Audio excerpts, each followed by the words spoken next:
زه خپل ګران مېلمه ته هرکلی یم او په خیر راغلی یم. زما سوال ستاسو نه دا دی که نه څنګه چې زموږ په پاکستان کې نیشنل پارټیان دي صحیح ده هغه صرف او صرف سیاست د پښتو او د پښتنو په نوم کوي صحیح ده یا د بابړه په نوم کوي چې یا زموږ پښتانه وژلی شي. اوس په دې 26 نومبر دې ریاست ظالم ریاست په عام ولس باندې په اسلام آباد کې ډایرکټ فایرینګ وکړو د هغې نه 12 ځوانان وفات شول او تقریبا یو نیم سل ځوانان چې دي هغه غیب دي صحیح ده. بیا زمونږ په درځنونو پښتانه چې دي هغه په اسلام آباد کې د انټي ټیرریسټ په هغې باندې اف آی آر وشوې او هغه په جیلونو کې دي صحیح ده. نو څومره چې زمونږ دلته کې د پښتو او د پښتنو په سیاست باندې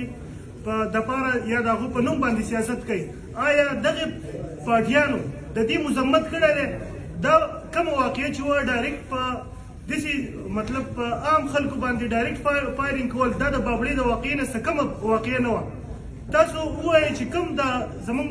د پښتو او د پښتنو په نوم چې سیاست کوي د دې مذمت کړی دی. بیا یو بله دا خبره کوم چې نن سبا کوم چې د پښتو او د پښتنو په نوم سیاست کوي په دې کې داسې اهل پارټي شته چې هغوی د پښتنو د وسایلو یا د پښتنو د مسایلو د هغوی که په فیوچر کې د حکومت راشي د هغوی د تحفظ دپاره څه کار کولی شي که نه صرف او صرف خپل ذاتي د یو سیټ دپاره چې د سینټ ورته یو سیټ میلاو شي د هغوی خوله ټپه شي. ډېره مهرباني. داسې نه که نه یو خبره تاسو یاد ساتئ موږ د قام په مسله بحث کوو یو بل به اورو او بیخي به اورو جایز سوال به هم دا چې اورو جواب به هم اورو. یو موږ له کوشش پکار دی چې په سیاست کې موږ نفرتونه دپاره نه کړو او ټولو سیاسي ورکرانو ته زموږ دا خواست دی چې په سیاست کې که موږ کرکې او نفرتونه خواره کړو که نه نو دا قام رانه 80% غیر سیاسي دی. دا 20% ګورې ډېر په برېتو باندې به موږ ګوتې نه راکاږو دا ډېر لږ خلک دي. یو په سیاست کې موږ نفرتونه خواره کړو چې نفرتونه موږ خواره کړه نو د هغې رد عمل بې خامخا راځي. د پښتنو وطن دی د پښتنو په وطن کې چې په سټیټ ته په یو لیډر پسې کنځله وکړي که نه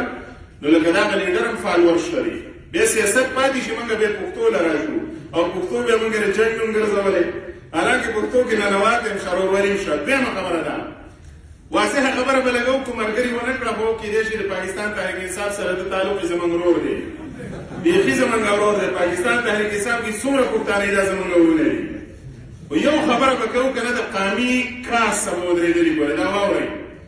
نن د ګنډاپور صاحب سره چې وسایل نشته ولې نشته ځکه په 18 آییني ترمیم عمل نشته صوبایي خودمختاري مو نه ګټله نو په 2014 کې خو د عوامي نشل پارټۍ حکومت خارج او سوال دا دی په دې 10 کاله کې تاسو صوبایي خودمختاري ولې ونه ګټله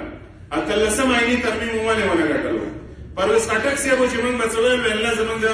خان صاحب ویژن دی څه په موږ ویل ټیک ده پرویز خټک صاحب ژوندی ژوندی لري 15 کاله پس پرویز خټک صاحب څه شو محمود خان صاحب د وطن پښتون احترام ورته لرو موږ به ورګورې احتیاط وکړئ زه ویل نه دا زموږ خان صاحب ویژن دی. محمود خان صاحب نن چېرته ولاړ دی خان صاحب په جیل کې او محمود خان صاحب چېرته دی و چې په ګنډاپور صاحب موږ سیاسي تحقیق وکړو بیا کنځلې کېږي خدای دې خیر کړي چې ګنډاپور نه ورک نه شي. مسله داسې نه ګوره لږ بیداري به پکار وي. په 2022 کې باچا خان مرکز کې آل پارټیز کانفرنس د ټولو پښتنو قامي ګوندونو جرګه منګله وکړه. میر افتخار صاحب اسد قیصر له لاړې ویل د عمران صاحب سبیل علوي وزیر اعظم منګې او بلنه ورکړو چې د پښتنو جرګې له راشي. اسد قیصر جواب ورکړو ویل زموږ خان صاحب نه دی وزګار ویل ټیک ده. بیا میر افتخار صاحب جرګه ورله ویل که عمران نه دی وزګار نو د پاکستان تحریک انصاف یو په زموږ جرګې له راشئ بلنه یې ورکړله. د هغه بلنې په جواب کې عوامي نشل ګوند ته دا جواب ویلی شو چې دا درته وایو که نه چې وایي موږ څه ولې ودرېږئ نه دا رویې د کوم وخت نه روانې دي په 26 نومبر به دا نه کوي. د پاکستان تحریک انصاف عوامي نشل ګوند ته سیاسي دریځ او جواب دا و چې مولانا فضل الرحمن ستاسو جرګې له راځي د پاکستان تحریک انصاف ته نه راځي. نن هغه مولانا فضل الرحمن ته کېناستی که نه دا سیاست ولې موږ دومره انتها ته ورسوو. موږ د مولانا فضل الرحمن سره اختلاف لرو خو د هغه د پولیټیکل سکورینګ نه یا د هغه د پولیټیکل وزن نه څنګه موږ انکار وکړو. د دې وطن لږ خلک وسره مذهبي طبقه وسره ده پښتانه ورسره ولاړ دي که نه نو چې هغه زما جرګې له راځي او ته یا به زه درځم یا به دا درځي نو دا رقام جرګه څنګه شوه. په دې خیبر کې رقام جرګه راغونډه شوه ټول ولرال څه کېږي او نه کېږي دا بل سوال دی. خو دا قام حسن څه شکل کې راغونډ شو که بله کې به یو شو بله کې به یو شو بله کې به یو شو نو ګوره مسایل ډېر اوږده پیدا دي د ډېر وخت نه پیدا دي. بله خبره ده په بابړه باندې موږ سیاست نه کوو دا قام ته د دې غمونه ور یادوو چې پاکستان جوړ شو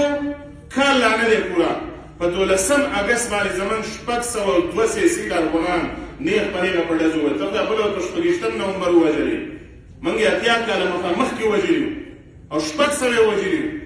که ته زما څه په هغه غم کې ولاړ وې نن به ستا رامړین نه کېدې موږ د ریاستي جبر خلاف دي نو ګورې یو مسله دا ده چې موږ د یو پیښې په بنیاد سره د قامي کاز عوامي نشلګون د پیښو په بنیاد سیاست نه کوي د منشور په بنیاد هم سیاست دی د 2024 د عوامي نشلګون منشور سټډي کوي هر سیاسي کارکن په نشل پارټۍ کې دی نه وایي او د خپل سیاسي ګوندونو منشور هم روان ما د شپږ سیاسي ګوندونو منشور سټډي کړی چې دا پښتانه ولا ورکوي د عوامي نشلګون منشور 80% د پښتنو په مسایلو او من د فدریشن سیاست هم د نور قانون پکې دي او په شپږ سیاسي ګوندونو په منشور کې د پښتون ټکی قدر نه ټکی دا ګوره پال څنګه دا پښتون سر ورکوي خو له ځان ته اوس وګی کنه په منشور کې ستا نوم نه لیکل ستا مسله به څنګه ولیکي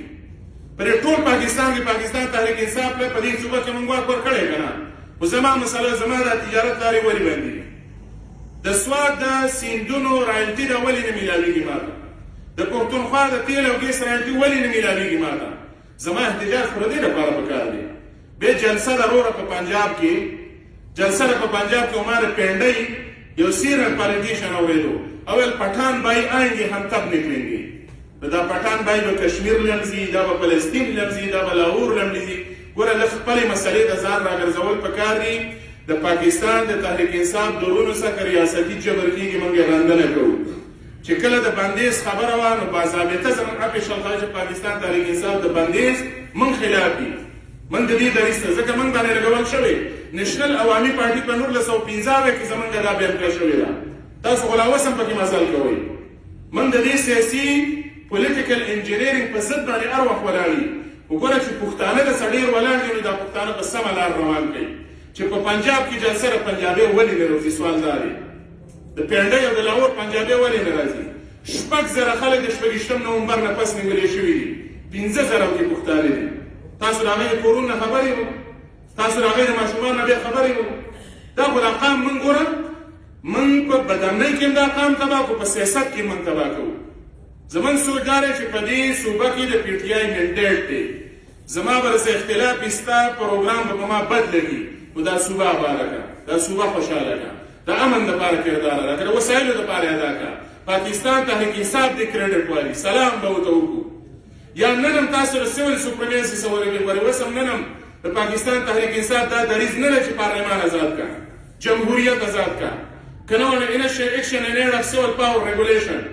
دا شاپرمان ساین کړی دی په دې صوبه په 2019 کې محمود خان هغه په شکل د کابینې نه پاس کړی نو څنګه ته دا وایې چې یاره زه د غیر جمهوري قوتونو خلاف یم یا زه انټي اسټبلیشمنټ یم یا زه د ریاست د ولس د واک ترجماني کوم وګوره مسایل دا بدل دي پښتانه دا سطحي اپروچ پرېږدئ